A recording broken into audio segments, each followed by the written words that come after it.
Two letters to Albert Goldman from Leon Trotsky. First letter, February 10th, 1940. Dear Comrade Goldman, I agree completely with your letter of February 5th.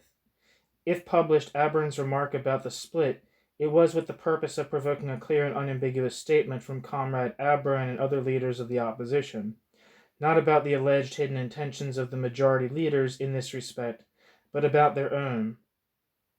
I have already heard the aphorism about the, quote, second-class citizens, end quote. I would ask the leaders of the opposition, when they call the opposing group, quote, cannon's clique, end quote, or, quote, conservative bureaucrats, end quote, and so do they wish to make second-class citizens of them? I can only add that extreme sensitiveness is one of the most salient features of every petty bourgeois faction. I don't know if Shachtman, for example, wishes by his open letter to make me a second-class citizen. I am interested only in Shachtman's ideas, not in his psychoanalytical guessing.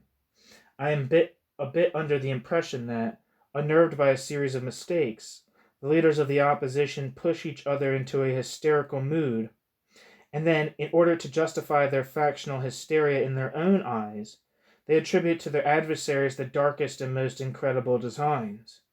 When they say my exchange of letters with Cannon was a camouflage, I can only shrug my shoulders. The best treatment for petty bourgeois hysteria is Marxist objectivism.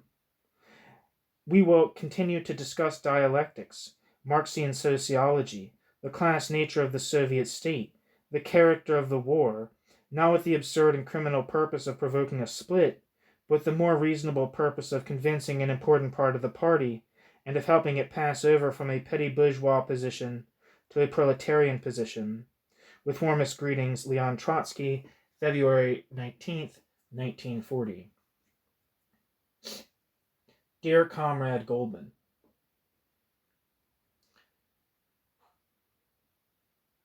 this is a new letter. New letter, February 19th, 1940.